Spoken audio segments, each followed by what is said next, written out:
essa é uma outra coisa ligada à definição de paradigma. Então, no caminho para a ciência normal é um caminho nesse sentido. É um caminho também em que os campos da ciência elaboram seus manuais ou livros-texto. Livros-textos, né? É assim o plural. Os livros-textos, eles contêm aquilo, as noções básicas, essenciais dentro daquele campo da ciência. Lê para a gente esse pedaço.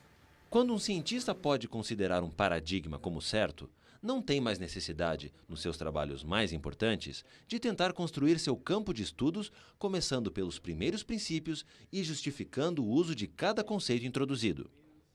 Isso pode ser deixado para os autores de manuais.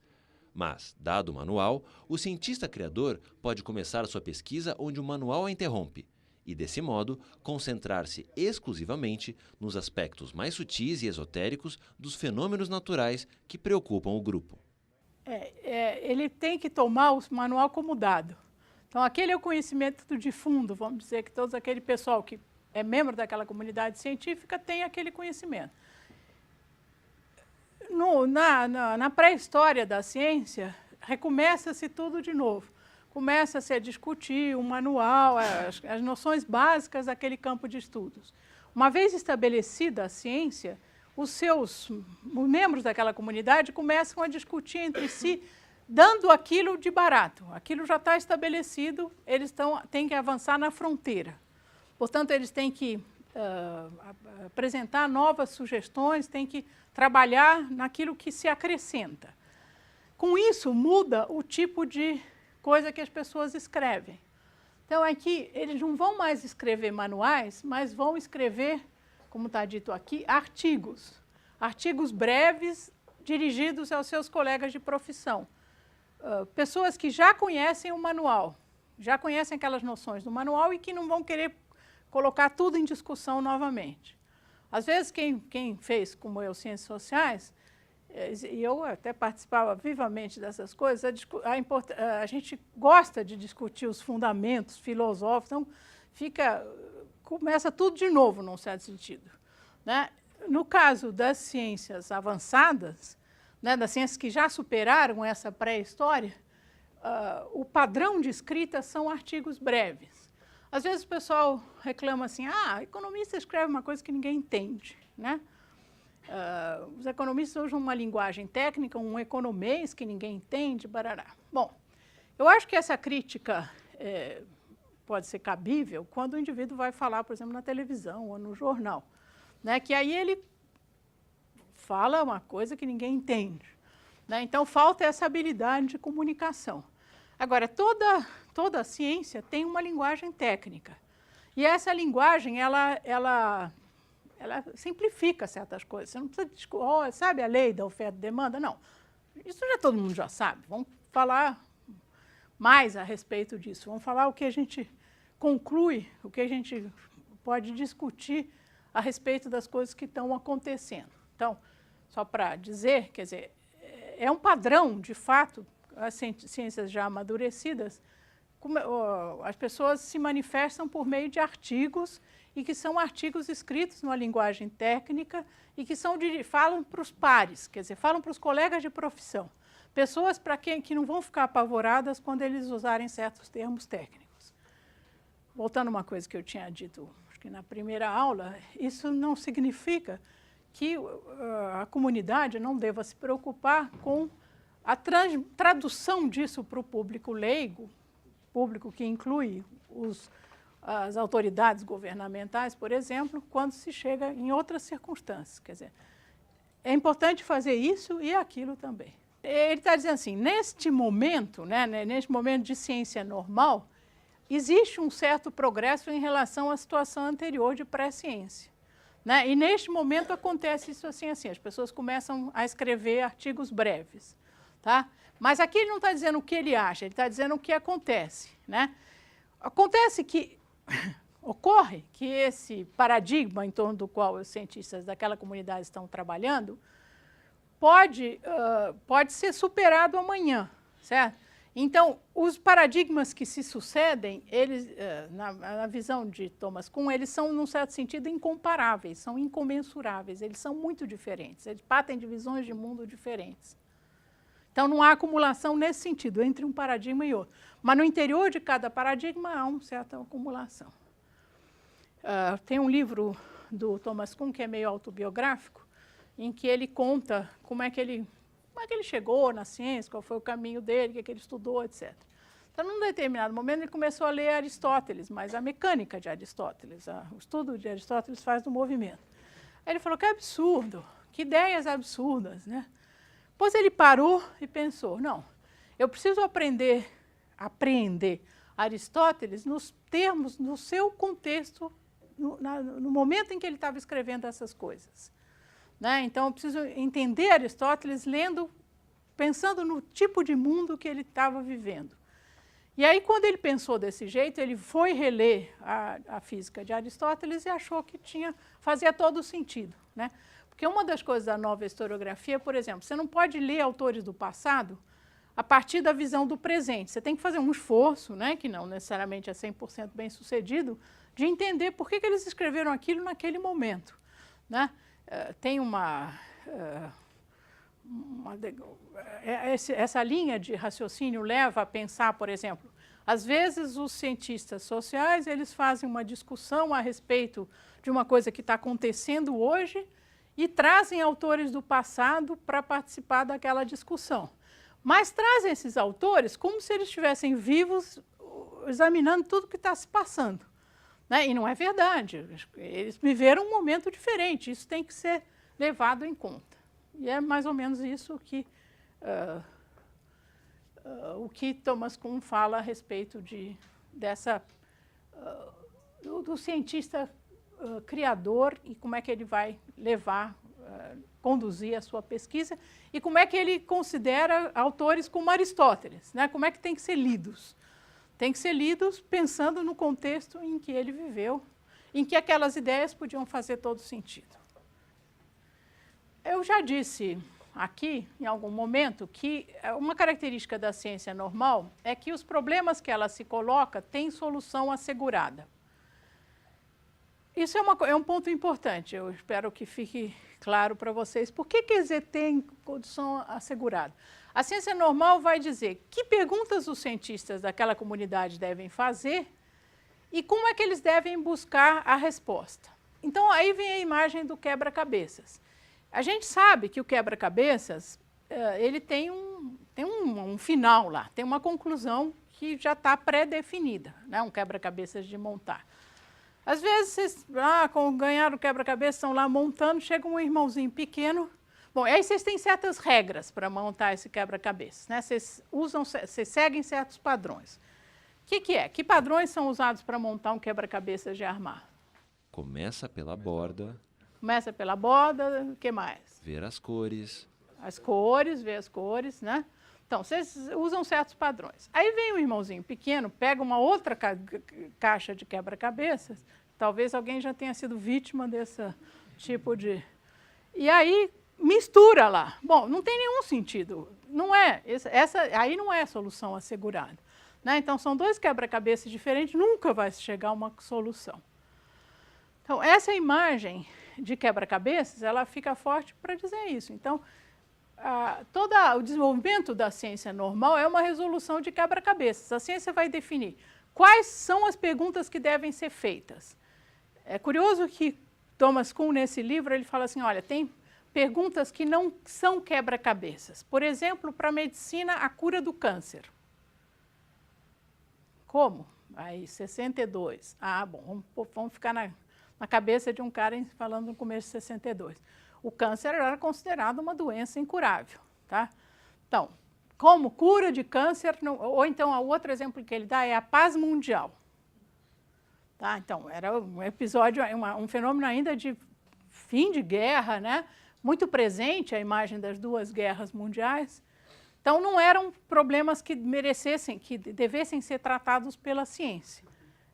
Tá? São exemplos curiosos, assim, que mostram bem o contexto em que ele está escrevendo.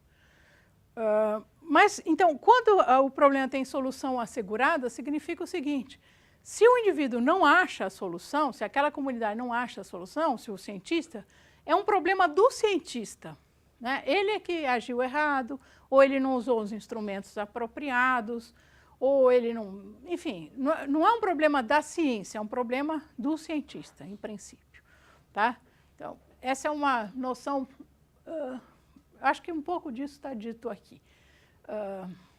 Lê para mim. A ciência normal não tem como objetivo trazer à tona novas espécies de fenômenos. Na verdade, aqueles que não se ajustam aos limites do paradigma frequentemente nem são vistos. Talvez essas características sejam defeitos.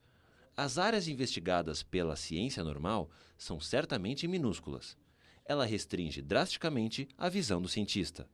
Mas essas restrições, nascidas da confiança no paradigma, revelaram-se essenciais para o desenvolvimento da ciência.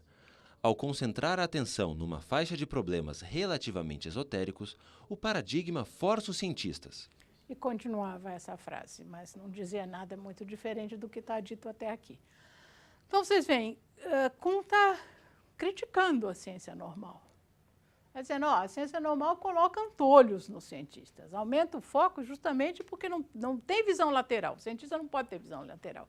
Ele aprende a trabalhar no coisinha dele, no assuntinho. Se vocês perguntarem para as pessoas o que elas fazem de teses, assim, por aí, aqui na economia e fora da economia, vocês vão ver que são pequenininhos e tal, quando a gente tem vontade de fazer tese sobre a solução para os problemas do mundo, né? E, de repente, o cara está fazendo um trabalho super limitado, constrangido, etc. e tal. Puxa vida, você não vai trazer uma solução para o mundo a partir daí? Então, é essa ideia da ciência normal que fala assim, talvez essas características sejam defeitos, as áreas são certamente minúsculas, ela restringe a visão do cientista. Isso porque o cientista confia no paradigma, mas talvez isso seja bom para o desenvolvimento da ciência. Talvez seja bom, não. São essenciais, revelaram-se essenciais, revelam-se essenciais para o desenvolvimento da ciência, porque dá direção, né? Dá foco, como se diz. Tá?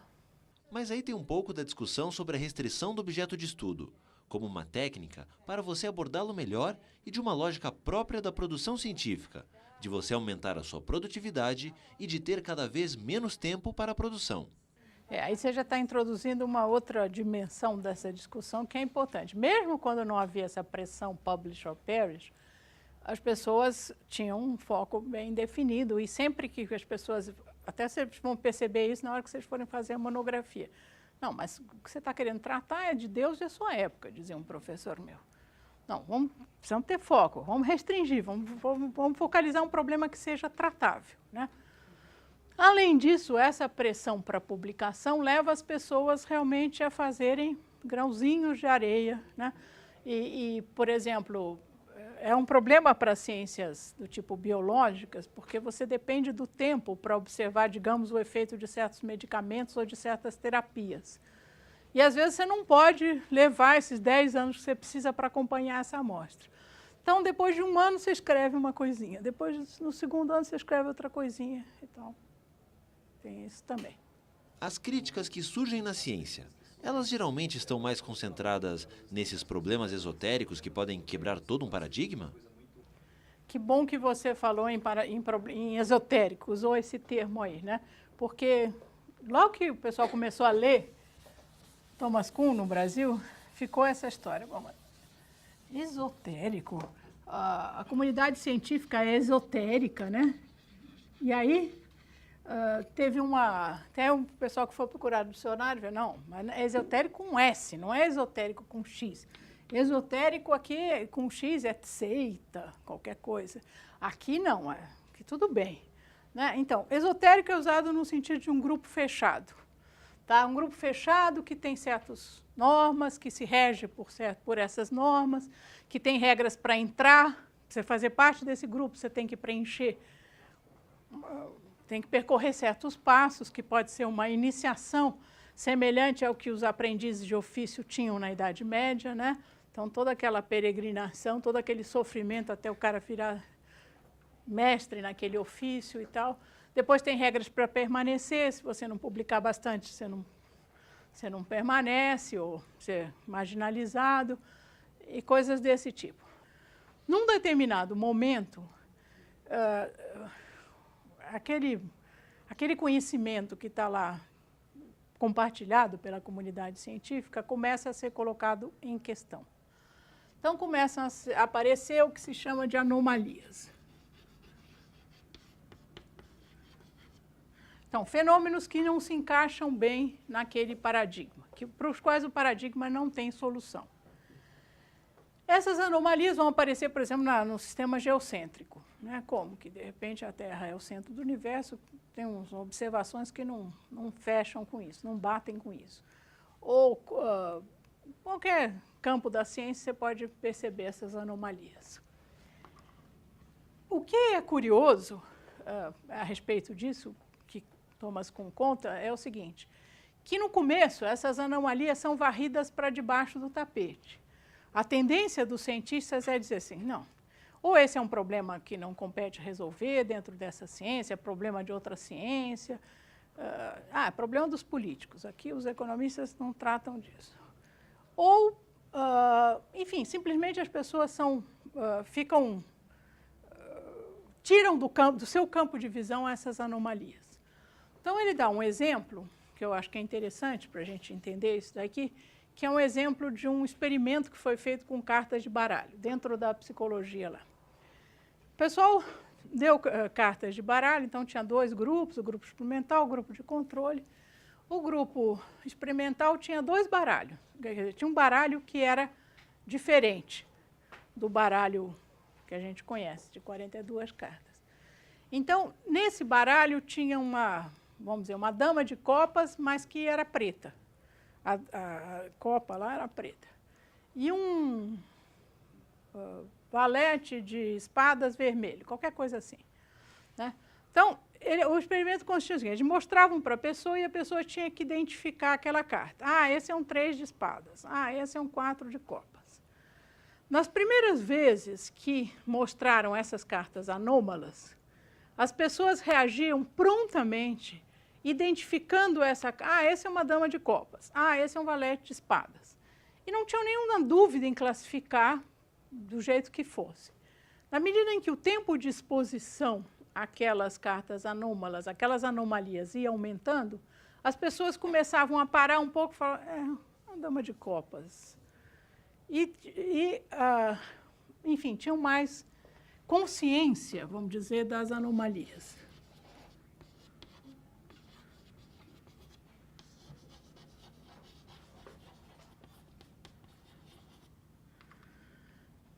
O que Thomas Kuhn conclui, observa, usa esse exemplo para mostrar, é que a novidade é sempre percebida com uma certa resistência. Existe uma certa resistência da comunidade científica em relação à novidade.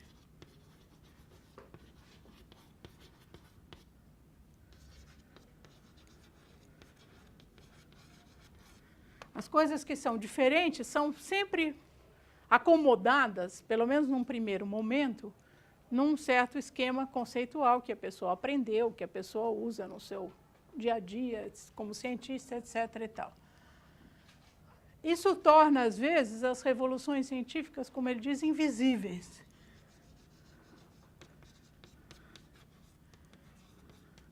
As revoluções científicas, frequentemente, no momento em que elas ocorrem, elas não são percebidas como revoluções por parte daqueles que fazem parte daquela comunidade. Ele dá um exemplo interessante em relação a Newton, né? Então, ele está falando o seguinte, como Newton viu a teoria de Galileu, como é que ele absorveu essa teoria? Newton escreveu que Galileu descobrira que a força constante da gravidade produz um movimento proporcional ao quadrado do tempo. De fato, o teorema cinemático de Galileu realmente toma essa forma quando inserido na matriz dos próprios conceitos dinâmicos de Newton. Mas Galileu não afirmou nada desse gênero. Galileu não afirmou isso. Isso que Newton diz que Galileu afirmou. Mas, ao dizer isso, Newton, num certo sentido, preparou seus discípulos para a sua maneira de enxergar aquele mesmo fenômeno. Né? Então, ele tornou essa revolução, que a própria maneira dele trazia, num certo sentido, invisível. Ele amainou essa passagem, né, de uma teoria de Galileu com a teoria dele, que era claramente incompatível com Galileu. Então, isso, diz ele, costuma acontecer muito na história da ciência, né? Essa invisibilidade por causa da resistência, etc. e tal. Então, vencida essa resistência, ocorrem as chamadas descobertas científicas.